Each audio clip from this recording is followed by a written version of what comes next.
The message came through encrypted channels at 3:47 hours and it shouldn't have existed at all. SEAL team operators don't send goodbye texts. They don't break radio silence to type farewell messages to loved ones. They don't acknowledge defeat. But there it was, transmitted from a blood-soaked smartphone in the Hindu Kush, coordinates attached like a digital tombstone. Overrun. No extract possible. Tell my family. The Pentagon watch floor went silent. Predator feeds showed what remained of the team. 9 operators compressed into a rock formation barely 20 meters across, surrounded by an estimated 200 hostiles closing from 3 directions. Every quick reaction force within range was grounded by weather. Apache gunships sat useless at Bagram, rotors chained against 70-knot winds. The entire might of American military aviation, rendered impotent by a spring storm system that had materialized out of nowhere, turning the Hindu Kush into a graveyard of swirling snow and zero visibility. The Air Force colonel commanding the Combat Operations Center stood with his hand on the radio console, knowing he was about to listen to 9 of America's finest die in real time. He'd already notified JSOC, already started drafting the casualty reports, already begun the terrible mathematics of recovery operations that wouldn't happen until dawn when they'd find only bodies. That's when the radio crackled with a voice nobody expected. Bagram TOC, this is Honeybadger 3-1. I'm 15 mics out from that grid, requesting clearance for close air support. The controller's hand froze. Honeybadger. The call sign belonged to the 354th Fighter Squadron, but those were A-10 Thunderbolts, and every warthog in theater was supposed to be grounded. The weather had shut down everything with wings. Honeybadger 3-1, negative, all air assets are grounded due to weather. You need to return to base immediately. A pause. Then that voice again, calm as Sunday morning, with just the hint of a West Virginia accent smoothing the edges. Bagram, I appreciate the concern, but those boys down there don't have 15 minutes, let alone the 2 hours until this weather clears. I'm already committed. The colonel grabbed the radio himself. Honeybadger, this is Bagram Actual. Who authorized your takeoff? And who the hell is piloting that aircraft? Another pause, longer this time, and in the background of the transmission, the unmistakable sound of an A-10's twin turbofans, that distinctive whine that meant 30,000 pounds of titanium bathtub and Gatling gun was carving through impossible weather. Sir, this is Captain Reese Dalton. Nobody authorized anything. I was already in the air on a different patrol when the Mayday came through. And with respect, we can sort out the paperwork later. Right now, I've got SEALs dying, and I've got 30 seconds to decide if I'm turning back or going in. The colonel looked at the Predator feed, at the tightening noose of hostiles, at the heat signatures of 9 Americans making their last stand. He looked at the weather radar, at the solid mass of red and purple that represented conditions no sane pilot would enter. He'd been flying fighters for 23 years before taking this desk job. He knew what he was asking. Honeybadger, understand the weather is beyond minimums. Understand you have no support assets, no search and rescue, no backup. You are alone up there. Copy that, Bagram. Alone is kind of my specialty. The controller beside the colonel was already pulling up Dalton's file on his terminal, and what came up made several people in the operations center exchange glances. Captain Reese Dalton. Call sign, Honeybadger. 6 years in service, 3 combat deployments, over 800 combat hours in the A-10. But it was the notes section that raised eyebrows. Transferred to Afghanistan from Nellie 6 months prior at her own request. Reputation for taking missions other pilots declined. Known for pushing aircraft and weather limitations. 3 formal reprimands for unauthorized tactical decisions. Recommended for grounding twice. Never grounded because her mission success rate was flawless. The unofficial notes were more colorful. Doesn't play well with others. Ignores chain of command. Flies like the airplane owes her money. Someone in the back of the operations center muttered what everyone was thinking. She's going to kill herself in that weather. The colonel pressed the radio. Honeybadger, what's your fuel state? Enough to get the job done, sir. That's not an answer, Captain. It's the only answer that matters right now. On the ground, Senior Chief Mike Torrens pressed himself against freezing granite, his rifle barrel resting on dead comrade's backpack because there was nowhere else to put it. He'd been a SEAL for 14 years, had survived Ramadi and Marja and a dozen firefights that never made the news. He trained for impossible situations, planned for worst-case scenarios, led men through hell and brought them home. But this was different. This was mathematics, simple and brutal. 200 hostiles, 9 defenders, no ammunition remaining except what they carried, no reinforcements possible. He'd already made the call home, already said the things that needed saying. The enemy was close enough now that he could hear individual voices, see muzzle flashes through the snow. 30 seconds, maybe 40, before they rushed the position. Then he heard it, faint at first, nearly lost in the wind but unmistakable to anyone who'd ever called for close air support. The deep, angry growl of turbofan engines, pitched wrong for the weather, too low and too close. One of his teammates, a kid from Montana who'd only made it through selection 6 months ago, looked up with snow-crusted eyebrows. "Chief, is that—" "Yeah." Torrens kept his rifle trained downslope, didn't dare hope. "That's a hog." The engine sound grew louder, and impossibly, a shape materialized through the snow. The A-10 Thunderbolt came in so low that Torrens could see rivets on the fuselage, could see the painted shark teeth on the nose, could see the GAU-8 Avenger Gatling gun protruding like the barrel of some angry god. The aircraft was designed to survive, built around the gun and the pilot, a flying tank that looked like it had been assembled from spare parts in pure spite. 7-foot diameter titanium bathtub surrounding the cockpit, redundant flight systems, foam-filled fuel tanks that could take hits and keep flying. It was ugly and beautiful, and absolutely should not have been in the air. The radio in Torrens' vest crackled. "SEAL team on the ground, this is Honeybadger 3-1. I've got eyes on your position. I've got eyes on the bad guys, and I've got about 3,000 rounds of 30mm Freedom that's about to change the dynamics of your situation. Recommend you keep your heads down." The voice was female, calm, almost bored, like she was describing a grocery list instead of a suicide run through zero visibility, whether to save 9 men she'd never met. One of the SEALs, a sniper from Texas named Rodriguez, actually laughed, high and slightly unhinged. "Did she just—" "Shut up and get down," Torrens ordered, but he was smiling too, that grim death grin of men who'd been given an unexpected gift of maybe seeing tomorrow. The A-10 banked hard, impossibly tight for something that size, and Dalton began her run. She came in from the south, following the terrain so close that her landing gear nearly clipped an outcropping, her targeting pod painting the enemy positions with invisible laser designation. She could see them clearly now through her helmet display, 200 heat signatures clustered in assault formations, already moving toward the SEAL position. The A-10 shuddered as she armed the GAU-8, and Dalton felt that familiar sensation, that moment of absolute clarity that came before pulling the trigger. This was what she was made for. This was why she'd ignored every order to stand down, every regulation that said whether like this was suicide, every voice that told her she was too reckless, too willing to risk everything. Because 9 men were about to die, and she had the tools to stop it. She pressed the trigger. The GAU-8 Avenger is not like other aircraft guns. It doesn't rattle or chatter. It roars, a sound like the earth tearing itself apart. 65 rounds per second of 30mm depleted uranium shells traveling at 3,300 feet per second. The recoil is so violent it actually slows the aircraft, creates a cloud of smoke and fire that makes the A-10 look like it's wounded, dying, even as it delivers death downrange. Dalton held the trigger for 3 seconds. That's all it took. 195 rounds impacted the hillside in a line of destruction that carved through rock and flesh like the finger of God. She'd calculated the angle perfectly, coming in parallel to the SEAL position, her rounds impacting 30 meters away from the friendlies, close enough that they felt the shock wave, far enough that no shrapnel touched them. The enemy formation on that flank simply ceased to exist. Bodies and weapons and the arrogance of overwhelming numbers all turned to pink mist and scattered meat in less time than it takes to breathe.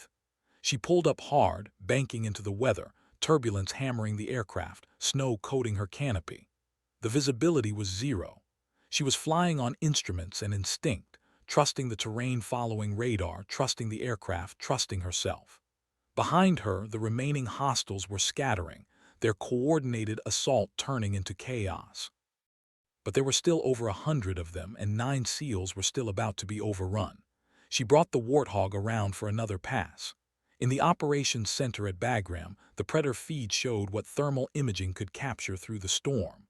The colonel watched the second gun run, watched the A-10 materialize from clouds like an avenging angel, watched another group of hostiles evaporate under that terrible gun. Someone whispered, "Jesus Christ, she's flying grids between the mountains." The controller was calculating on his terminal, running numbers, his face going pale. "Sir, the canyon she's operating in, the width is less than the A-10's wingspan. She's got maybe 10 feet of clearance on each side. In this weather with this visibility, that's impossible," the colonel finished. "Yeah, that's impossible." But they were watching it happen. Dalton made 7 gun runs in 12 minutes, each one threaded through terrain that should have killed her, each one placed with surgical precision that kept the SEALs untouched while systematically destroying the enemy force. She was burning through ammunition like water, her fuel gauge dropping into the red, her airframe taking stress that would require weeks of maintenance, but none of that mattered. What mattered was the voice on the radio, calm and steady, calling out her runs. "Honeybadger in hot from the north, 30 seconds, keep your heads down." The SEALs had stopped fighting, had become spectators to something they'd never seen before. This wasn't close air support. This was something else entirely. This was a pilot who decided that 9 American lives were worth betting everything, regulations and weather, and her own survival included. Torrens had called in airstrikes from A-10s before. They usually came in pairs, stayed high, made careful approaches, hit targets and left. This was different. This was personal. This was a pilot who'd looked at impossible weather and a hopeless tactical situation and decided that impossible just meant nobody had tried hard enough yet. On her 8th run, Dalton's left engine took a hit. She didn't know if it was ground fire or if she'd clipped something in the storm, but suddenly the cockpit was filled with warning alarms, the left turbofan losing power, the aircraft yawing hard. She fought the controls, compensated with rudder, kept the nose pointed where it needed to be. The targeting computer was screaming at her, telling her to abort, telling her the aircraft was damaged, telling her she needed to climb and get out of the engagement zone. She ignored it, pressed the trigger, held it down. Emptied the remaining ammunition in one long, brutal burst that carved a trench across the hillside and scattered the last organized enemy position. Then she pulled up, both hands fighting the stick, the damaged engine coughing black smoke, the aircraft shaking like it wanted to come apart. She cleared the ridgeline by maybe 50 feet, maybe less, punched through clouds that were thick enough to drown in, and pointed the nose toward Bagram. The radio was chaos now, controllers screaming for her status, emergency crews being scrambled, the colonel's voice cutting through demanding she acknowledge. "Honeybadger 3-1, status report, what's your condition?" Dalton checked her instruments, fuel critical, left engine at 40% and dropping, hydraulics showing yellow, right engine stable but working overtime to compensate. She'd just flown through conditions that should have killed her, pulling maneuvers that violated every safety protocol, burning ammunition she'd have to explain, damaging an aircraft that cost $40 million. And she was smiling. "Bagram, Honeybadger. I'm hit but flying, one engine compromised, making approach for emergency landing. Also, you're going to want to send extraction for those SEALs now. The opposition has retired from the field." Behind her, in that frozen hell in the Hindu Kush, 9 men were standing, weapons lowered, staring at the sky where an A-10 had just performed a miracle. Torrens keyed his radio, voice rough with something that might have been emotion.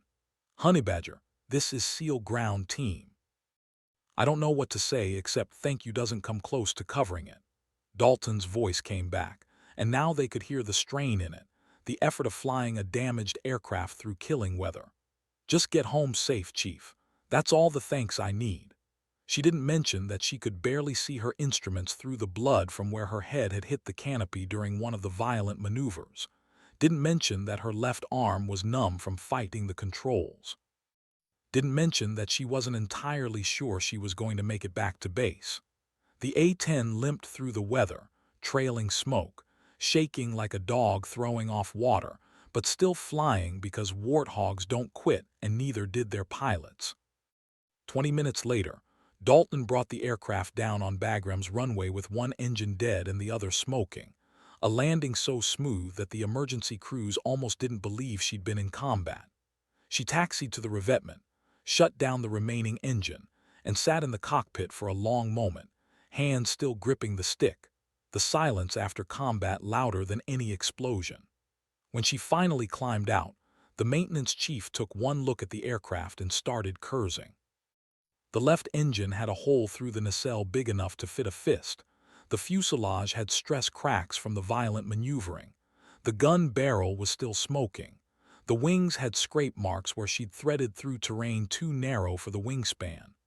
"Captain," the chief said, voice shaking, "this bird should not have made it back. Hell, it should not have made it off the ground in that weather." Dalton pulled off her helmet, her short dark hair plastered to her skull with sweat, and looked at him with eyes that had seen too much and forgiven too little. "Chief, that airplane and I have an understanding. I don't quit on her, she doesn't quit on me." The colonel was waiting when she walked into the operations center, his face unreadable. The entire room went silent. Everyone knew what was coming. She'd violated a direct order, flown in grounded conditions, risked a $40 million aircraft and her own life on a mission that, by every regulation, she should have declined. "Captain Dalton," the colonel said, voice formal, command steel. "Sir." She stood at attention, waiting for the hammer to fall. The colonel looked at her for a long moment. Then slowly, deliberately, he reached up and removed the silver oak leaves from his collar, extended his hand not for a handshake but in salute. The entire operations center, 30 personnel, came to attention. Snapped salutes, crisp and perfect. Dalton's eyes widened. She returned the salute, confused, exhausted, still shaking from adrenaline dump.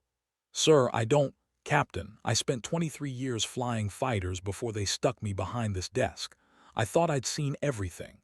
But I have never in my entire career witnessed flying like what you just did." He lowered his salute and his voice softened. "I'm also obligated to tell you that you're likely facing an investigation. You violated standing orders, flew in conditions beyond minimums, engaged without proper authorization, and damaged a combat aircraft beyond field repair. There will be reports, evaluations, possibly a board review." Dalton nodded, expecting nothing less. The military ran on regulations, and she'd broken most of them. "However," the colonel continued, a slight smile cracking his command face, "I also just received word that all 9 SEALs are secure and inbound for extraction. 0 casualties. Mission success.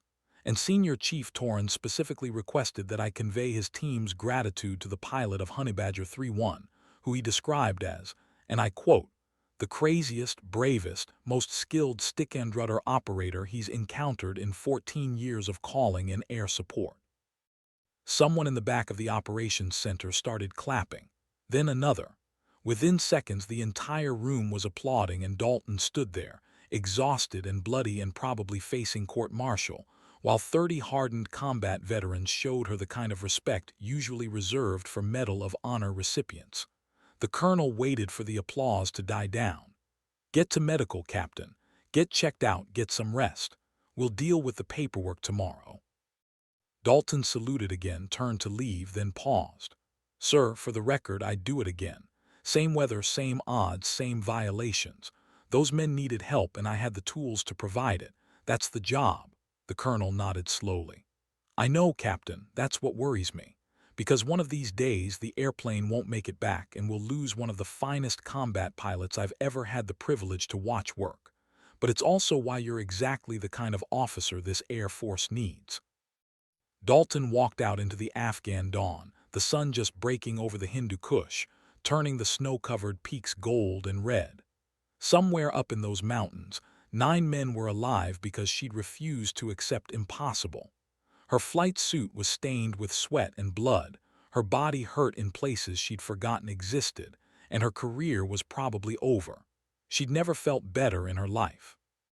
The story of what happened that morning spread through Bagram like wildfire, then jumped to every forward operating base in Afghanistan, then leaked back to the States through unofficial channels. Within a week, every pilot in theater knew the call sign Honeybadger, knew the story of the A-10 that flew through impossible weather to save 9 SEALs who'd already said goodbye. But the story that reached the rank and file was sanitized, heroic, clean. It didn't include the parts that mattered, the parts that made Dalton who she was, the parts that explained why she'd ignored every survival instinct to fly into that storm. 3 weeks later, after the investigation, after the medical review, after the formal reprimand that was really a commendation in disguise, Dalton sat in the ready room with her squadron. The 354th Fighter Squadron, the Bulldogs, had been in Afghanistan for 8 months, flying close air support missions that ground down pilots and aircraft with relentless operational tempo. Most of the pilots were men, most were older, and most had learned to be careful with their careers, to balance mission success with personal survival. Dalton was different, and everyone knew it. Captain Jake Morrison, call sign Hammer, a pilot with 12 years in service and enough flight hours to teach at the academy, leaned back in his chair and studied her across the ready room. "Reese, can I ask you something?" Dalton looked up from the maintenance report she was reviewing, those green eyes flat and measuring. "Depends on the question. Why'd you do it? And don't give me the patriotic speech. I've been flying long enough to know the difference between doing your job and what you did. That wasn't duty. That was something else." The ready room went quiet. Everyone wanted to know, but nobody else had the guts to ask. Dalton was respected, even admired, but she wasn't close with anyone. She flew her missions, maintained her aircraft, and kept the world at arm's length. She set down the report and for a long moment just stared at her hands. When she spoke, her voice was quiet but carried in the silence. "You ever hear about the Petch Valley incident? 3 years ago, Marine reconnaissance team, pinned down calling for extract." Morrison nodded slowly. Every pilot in theater had heard the story. A Marine recon team had been compromised, surrounded, calling desperately for air support. Weather was marginal, command was debating options, and in the time it took to make decisions, the Marines were overrun. 8 men died waiting for help that arrived 15 minutes too late. "My brother was on that team," Dalton said, and the ready room seemed to contract.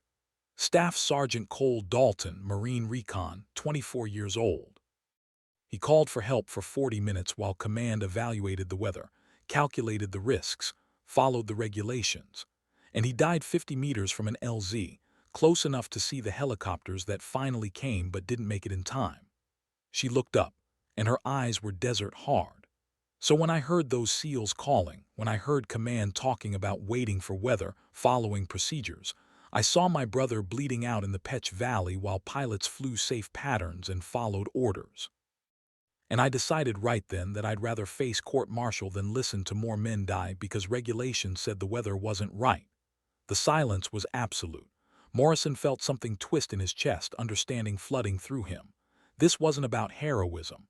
This was about grief, channeled into action, transformed into the kind of reckless competence that saved lives but destroyed the person doing the saving. "Jesus, Reese, I'm sorry, I didn't know." Nobody knows. Nobody needs to know. It doesn't change the mission, doesn't change the job. But it changed everything else, and everyone in that ready room suddenly understood why Dalton flew like she had nothing to lose. Because in the ways that mattered, she didn't. She'd already lost what she couldn't survive losing, and everything after that was just mathematics. The investigation concluded with a formal reprimand and a classified commendation, the military's way of saying she'd broken the rules but broken them in the right direction. She kept flying, kept taking the missions others declined, kept threading the A-10 through weather that should have killed her. The SEALs she'd saved started a tradition.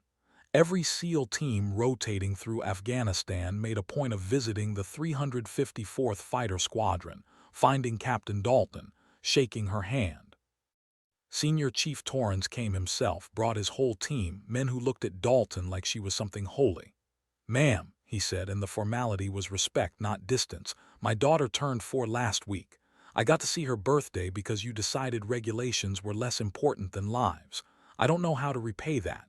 Dalton shook his hand, uncomfortable with the gratitude, with the weight of what she'd done. "Just keep doing the job, Chief. Keep bringing your men home. That's all the payment I need." But Torrance wasn't finished. He pulled something from his pocket, a sealed trident, the insignia that marked him as one of the Brotherhood. He pressed it into her hand. "This belonged to my teammate, the one who didn't make it before you arrived. His family wanted you to have it. Said anyone who flies like that, who risks everything for people she doesn't know, is one of us." Dalton looked at the trident, at the gold and silver insignia that represented everything the seal stood for, and for just a moment her armor cracked. Her voice was rough. "I can't accept this, Chief. I'm not—" "You are," Torrance interrupted, and his voice was absolute. "You're exactly what this represents. Someone who refuses to quit, who runs toward danger when everyone else runs away, who makes the impossible happen because lives depend on it. My brother wanted you to have it, and his family wanted you to know that they consider you part of their family now."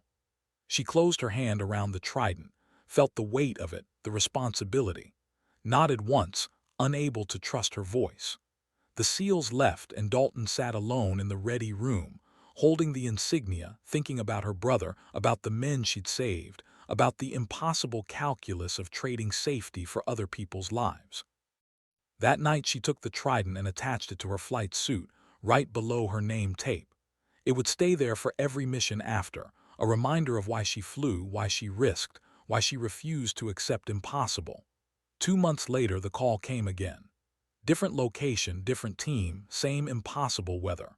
An Army Special Forces A-team, pinned in the quadrangle, surrounded, ammunition depleted, calling for support that couldn't reach them. Dalton was in the air before command finished the briefing, the A-10 punching through weather that had grounded everything else, that terrible gun singing its song of salvation while she threaded terrain that made the Hindu Kush look easy. She brought them home, all 12 of them, alive, grateful, unable to believe what they'd witnessed. The pattern repeated. Dalton became the pilot ground teams requested by name, the one who'd ignore weather and regulations and self-preservation to bring the gun when it was needed most. The brass hated it and loved it in equal measure.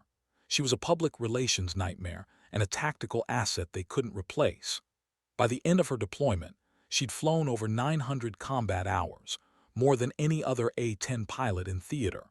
She'd been formally reprimanded 4 times and received 3 classified commendations. She'd saved 47 American lives through close air support missions that violated every safety protocol ever written. And she'd become a legend, the kind of story that gets told in ready rooms and officer clubs, that gets whispered about in training squadrons, that makes young pilots dream of being that good, that brave, that willing to bet everything on saving strangers. When her orders came through for rotation back to the States, the entire 354th Fighter Squadron threw her a party that violated several regulations, but nobody cared. Morrison, who'd started deployment as skeptical and ended it as a believer, raised a glass. To Honeybadger, who taught us that impossible just means you haven't tried hard enough yet. They drank and cheered, and Dalton smiled, that rare smile that softened her desert-hard edges. But later, alone in her quarters, packing the few possessions that mattered, she pulled out the sealed trident and thought about her brother. She'd saved 47 lives. Cole was still dead. The equation didn't balance, couldn't balance, would never balance. But she'd found something in the trying, some purpose that made the grief bearable, some meaning in the mathematics of trading her safety for other people's survival. She pinned the trident to her uniform one last time, looked at herself in the mirror, and saw not a hero but a woman who'd learned to channel loss into action, who transformed grief into the kind of reckless competence that saved lives at the cost of regulations, and probably, eventually, herself. 6 years later, Dalton retired from active duty with the rank of major and a chest full of classified medals she couldn't talk about. She took a job as a flight instructor at the A-10 training center, teaching young pilots the technical skills of flying the Warthog. But more than that, she taught them something else, something that couldn't be put in manuals or regulations. She taught them that the mission mattered more than the career, that lives trumped regulations, that the oath they'd sworn to support and defend sometimes meant making choices that would end everything they'd worked for but save people who'd never know their names.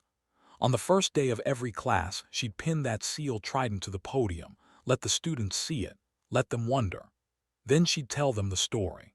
Not the sanitized version, not the hero tale, but the truth. About whether that should have killed her, about 9 men who'd said goodbye, about a brother who died waiting for help that followed regulations, about the moment she decided that court-martial was preferable to listening to more men die because the weather wasn't right. In every class, without fail, someone would raise their hand and ask the question she was waiting for.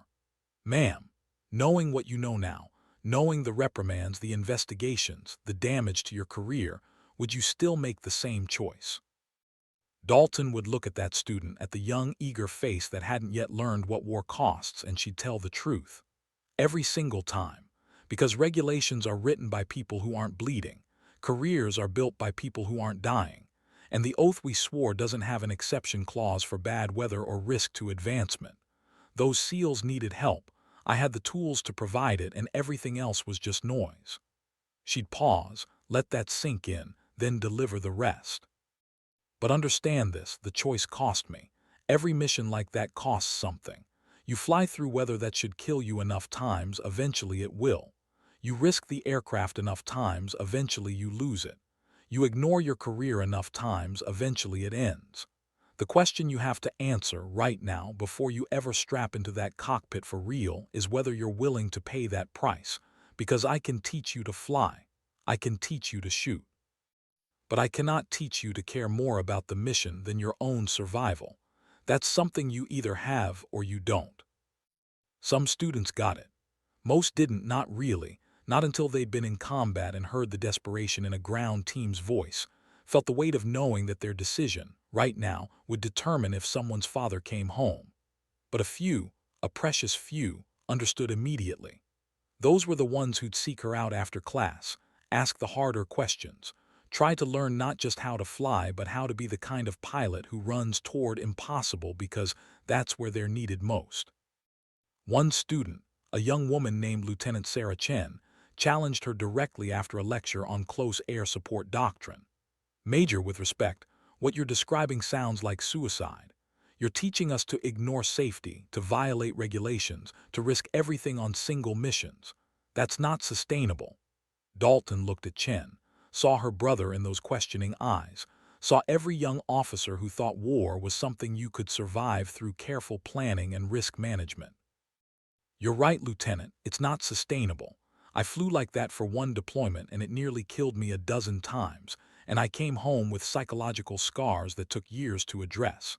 But you know what else isn't sustainable? Telling families that their son, their daughter, their spouse died waiting for help because the pilot evaluated the risk and decided their career was more important. So yes, you're right. What I'm describing is trading your sustainability for other people's survival. That's exactly what the job requires when the mission goes to hell. Chen stood her ground. But if every pilot flies like that, if everyone trades their career and safety for single missions, we won't have any pilots left.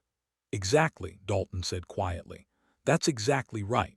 Which is why I'm not asking every pilot to fly like this. Most of you won't have to. Most of you will have long, successful careers flying by the book, following regulations, going home safe every night. And that's good. That's right. The Air Force needs those pilots. She paused, her voice dropping. But the Air Force also needs a few pilots who, when the weather is impossible and the mission is suicide and every regulation says to stand down, will spool up the engines anyway. Because war doesn't follow regulations, and sometimes the difference between mission success and catastrophic failure is one pilot who refuses to accept impossible. The lecture hall was silent. Chen sat down slowly, understanding dawning. This wasn't about encouraging recklessness. This was about acknowledging that sometimes, rarely, The right choice was the one that destroyed you. Dalton continued teaching for 8 years, shaping a generation of A-10 pilots who flew with skill and wisdom, and occasionally the kind of reckless courage that saved lives at terrible personal cost. She never married, never had children, never built the kind of life that most people would recognize as complete. But every year, on the anniversary of that mission in the Hindu Kush, she'd receive messages from Senior Chief Torrens, whose daughter graduated high school and college and got married, from the SEAL who'd laughed when she told them to keep their heads down, who named his son Reese, from the Special Forces soldiers she'd saved in the Korangal who went on to save others, the ripple effects of her decision spreading through the years. And she'd read those messages and think about her brother, about the impossible calculus of loss and salvation, about whether she'd balance the equation. She never did balance it, not really. Cole was still dead. The grief was still there, a permanent weight she'd learned to carry. But she'd found something else too: purpose, meaning. The knowledge that her refusal to accept impossible had created futures that wouldn't have existed otherwise. Late at night, alone in her house in Nevada, she'd take out that SEAL trident and turn it over in her hands, remembering the weight of it being pressed into her palm, remembering Torrens saying she was one of them. And she'd think about all the young pilots she'd trained, wondering which ones would face that impossible choice, which ones would spool up the engines when every regulation said to stand down, which ones would trade everything for strangers they'd never meet. She hoped none of them would have to. She knew some of them would, and she'd made sure they knew the cost, the weight, the impossible mathematics of trading your sustainability for other people's survival. Because that was the job, the real job, the one that couldn't be written in regulations or taught in classrooms. The job of being the person who runs toward impossible because that's where you're needed most. When Major Reese Dalton died at 63, not in a cockpit but in a hospital bed, surrounded by friends and former students and a few of the people she'd saved, her funeral was attended by over 500 people. SEALs in dress blues, Special Forces in dress greens, Air Force officers from across the service, and dozens of pilots who'd learned to fly from her, who'd learned to care more about the mission than their careers, who'd internalized the lesson she'd spent years teaching. They buried her with full military honors at Arlington, and above her grave flew a four-ship formation of A-10 Thunderbolts, one peeling off in the Missing Man formation, that terrible, beautiful tribute to pilots who'd gone to ground forever. At the reception afterward, Morrison, now a retired colonel himself, stood and told the story one more time. Not the sanitized version, not the hero tale, but the truth. About a woman who'd lost her brother, channeled grief into action, and spent the rest of her life ensuring that no one else would die waiting for help because the weather wasn't right. About impossible weather and 9 men who'd said goodbye. About an A-10 dropping low through conditions that should have killed it. About a pilot who decided that court-martial was preferable to listening to more men die. And about how that single decision, made in a moment of grief-fueled defiance, had rippled through the years, saving lives, shaping pilots, creating futures that wouldn't have existed otherwise. The audience listened in silence, and when Morrison finished, someone in the back started the slow clap that became thunderous applause. 500 people honoring a woman who taught them that impossible just meant nobody had tried hard enough yet.